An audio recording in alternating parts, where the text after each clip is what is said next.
Hello बच्चों, good morning. आज हम पढ़ेंगे संवित सीरीज हिंदी विद्या भाग थर्ड, कक्षा थर्ड। लेसन नंबर है 9। लेसन का नाम है हमारा राष्ट्र ध्वज। लेसन के बारे में हम पढ़ चुके हैं कि इस लेसन में हमें किसके बारे में पढ़ना है। तो इस लेसन में हम तिरंगे के बारे में पढ़ेंगे। इसमें आधा हमने लेसन पढ़ लिया था। हर देश का अपना एक झंडा होता है। हमारे देश का भी अपना एक राष्ट्रीय ध्वज है।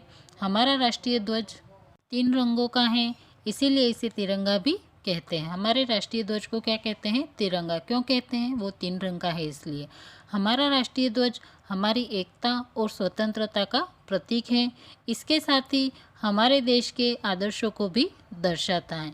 यह हमारे देश के आदर्शों को भी दर्शाता है। हमारा राष्ट्रीय ध्वज 22 जुलाई 1947 को अंगीकृत किया गया था। मतलब कि तिरंगे को हमने राष्ट्रीय ध्वज कब स्वीकार किया था? तो 22 जुलाई 1947 को। इसमें 3 रंगों की पट्टियां हैं। सबसे ऊपर है केसरिया रंग। यह रंग समर्पण और बलिदान के भावों को दर्शाता है। बीच में सफ़ेद रंग की पट्टी है जो शांति और सच्चाई का प्रतीक है। सबसे नीचे हरे रंग की पट्टी है जो ऊर्जा और समृद्धि का प्रतीक है। सफ़ेद रंग की पट्टी के बीच में नीले रंग का अशोक चक्र बना हुआ है जिसमें 24 तिल्लियाँ हैं। यह चक्र हमारी गतिशीलता अर्थात प्रगति का प्रतीक है। अब हम आगे लेसन पढ़ेंगे। हमारा जो ध्वज है हमारे देश के सम्मान का प्रतीक है। हमारा जो झंडा है वो हमारे देश के सम्मान का प्रतीक है। प्रतिवर्ष स्वतंत्रता दिवस के उपलक्ष्य में 15 अगस्त को देश के प्रधानमंत्री द्वारा दिल्ली में लाल किले पर तिरंगा फहराया जाता है। मतलब हर साल 15 अगस्त के दिन जो स्वतंत्रता दिवस के रूप में हम मनाते हैं, उस दिन प्रधानमंत्री जो हैं वो लाल किले पर दिल्ली में झंडा फहराते हैं या तिरंगा फहराते हैं।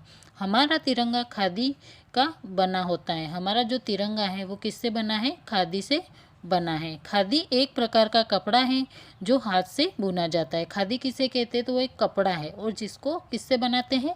हाथों के द्वारा बनाते हैं।